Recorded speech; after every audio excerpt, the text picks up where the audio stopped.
man, where did that grenade come from that killed me? Did you see how that, like, I did that barrel roll and then hit 2 guys and it all blew up? And wow, that was awesome.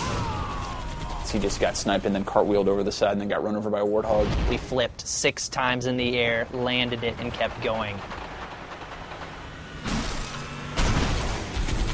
So it's sort of fun, though, that with save films, that single bullet that comes in that's actually going to kill you, that hits, then to actually watch blood start coming out and to see the guy get shot back, to watch that in slow motion and to see, look how cool that ragdoll is, look how cool this particle system is, look how cool that looks, it's just fantastic, and it's really fun to see.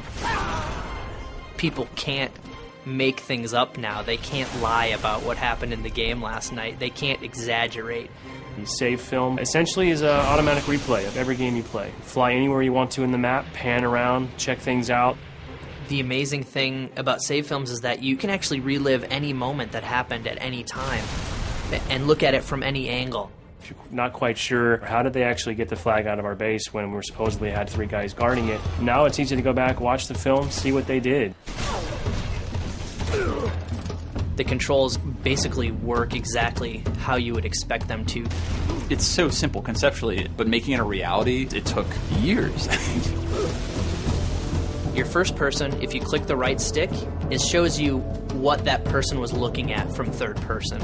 The other option you have while you're following someone in third person is to break out into a orbiting cam. So anytime you hit the right stick, you automatically move out into this orbiting camera and you can zoom in and out. I'll say it. I did not know that the Warthog actually had like an internal like dash lights and crap. And so then like I'm flying around and I'm like, wait, what? Like there's actually like lights in here? There's 2 ways to rewind.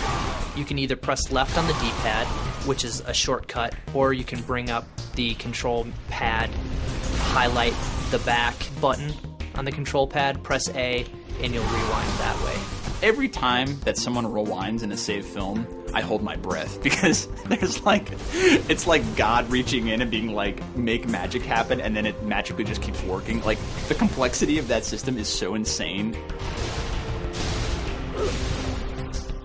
Now the other cool thing is the ability to go into flying camera, and you do that by hitting the Y button, and that breaks you out into a free roaming camera.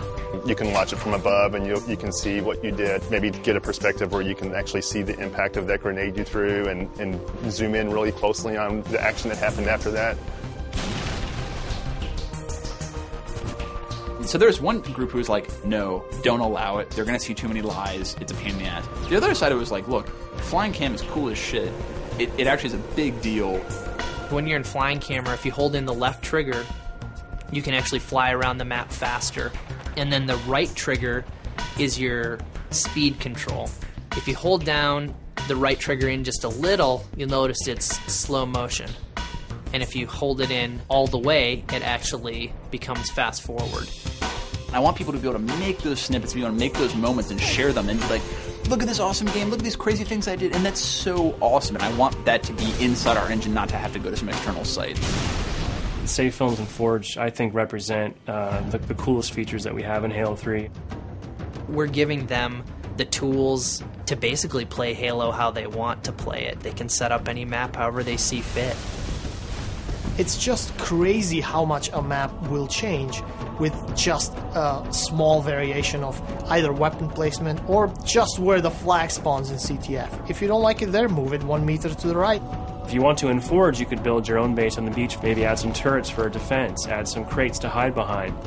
Try building a building out of fusion coils and then blow it up. You could have 50 versions of Sandtrap that are each built differently, that each emphasize a different type of game style. Forge is actually an old school Bungie name. It was the name of the map editor for the Marathon games. It's kind of a nod to the hardcore Bungie fans. One of the guys on your team is this partially omnipotent little monitor flying around, dropping weapons for you and holding crates to block enemy fire, picking up your Scorpion and carrying you to the other side of the map. It's like the hand of God that has come and picked up this large vehicle and started slinging it around right in front of this guy's face. Your buddy can drop a bubble shield in front of you, now instantly you're protected. Maybe now you'd like to go on the offensive, ask your buddy to drop a Spartan laser for you. Next thing you know, you've got a laser in real time. Once we realized we could do something like that, we're like, this will be the mother of all multiplayer matches. You can manipulate everything on the map. It's not just weapons and grenades and vehicles. It's spawning. It's where the flag sits. It's where the turret sits. It's every single object in the level.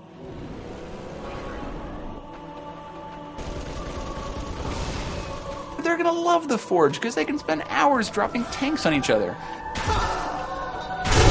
Each item has a cost associated with it. You have only so much Halo currency to spend on a particular map.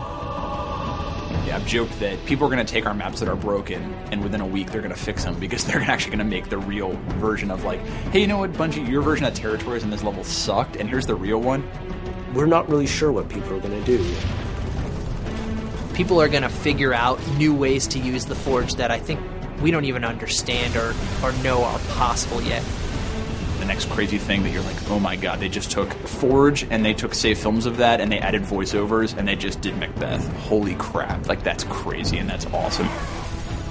Everyone's riffing off each other's ideas, and then all of a sudden some diamond just emerges from it where everyone needs to have this map. Oh, this is so cool. I can't believe we're actually letting people do this. This is the stuff that's going to keep people playing for years on end, that's going to make a billion hours get logged on Xbox Live. This is the thing that is going to really set our game apart from the rest, I think.